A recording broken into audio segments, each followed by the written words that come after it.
इतिहास साक्षी है, हर युद्ध बारूद से नहीं जीता जाता। कभी कभी सबसे बड़े साम्राज्य बिना एक भी हथियार उठाए ढह जाते हैं और उनकी तबाही के मूल में होती है नाकाबंदी। क्योंकि जब सप्लाई की एक एक सांस रोक दी जाए, जब व्यापार के सारे रास्ते बंद कर दिए जाएं, तब बारूद से भरा तोपखाना भी बेबस हो जाता है।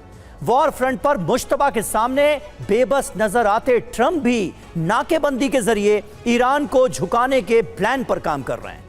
डोनाल्ड ट्रंप ने ऐसा आर्थिक षड्यंत्र रचा है जिसमें फंसकर ईरान की हार तय मानी जा रही है।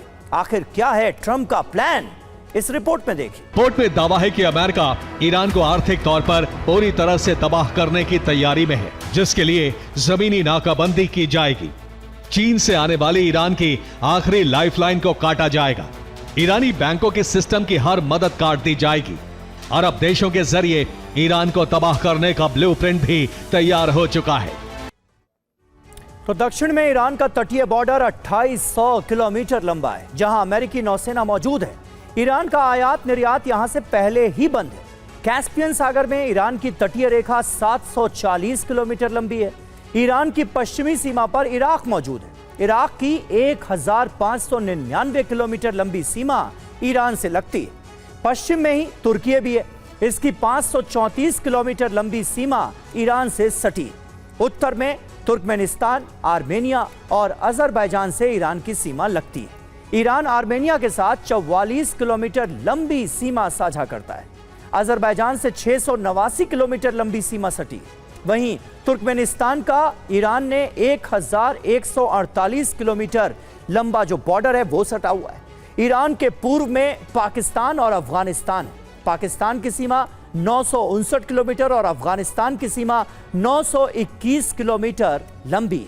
यानी ईरान का कुल लैंड बॉर्डर करीब 5566 किलोमीटर का है, जो कुल 7 देशों से लगता है। ईरान इन देशों के साथ जमीन के रास्ते व्यापार करता है। खास बात यह है कि ईरान व्यापार के लिए अमेरिकी डॉलर या स्विफ्ट नेटवर्क का इस्तेमाल नहीं करता। अब अमेरिका का प्लान इन देशों पर आर्थिक दबाव डालकर या लालच देकर व्यापार बंद करवाने का है, ताकि जमीनी सीमा को ब्लॉक कर ईरान की अर्थव्यवस्था पर 100% शिकंजा कसा जा सके। ट्रंप पाकिस्तान पर आसानी से दबाव बना सकते हैं, क्योंकि इस्लामाबाद ने हाल ही में अमेरिका से 10 अरब डॉलर मांगे थे।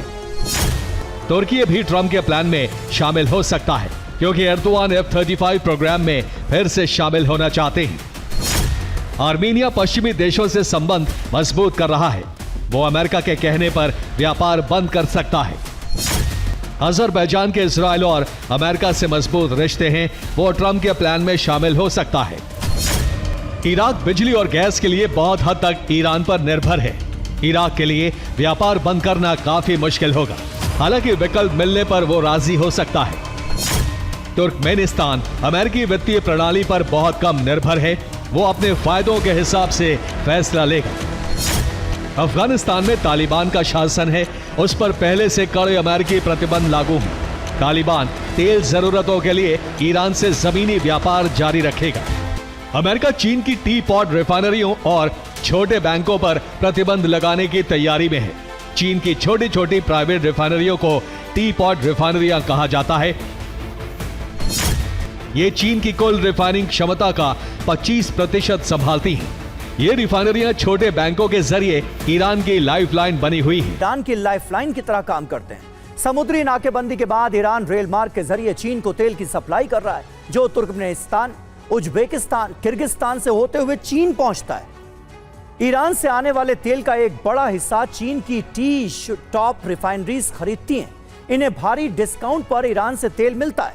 ये तेल रिफाइनरीज छोटे बैंक्स के जरिए युआन में भुगतान करती हैं। खास बात यह है कि सारा पैसा चीन के CIPS सिस्टम के जरिए ईरान पहुंचता है, जिसे चीन ने अमेरिका के स्विफ्ट सिस्टम के जवाब में तैयार किया है।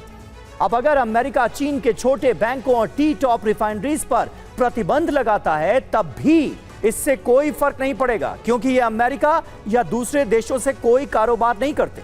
इनका पूरा का पूरा बिजनेस मॉडल चीन के घरेलू बाजार पर आधारित है। जैसे टी टॉप रिफाइनरीज अपना सारा तेल घरेलू मार्केट में खपाती हैं।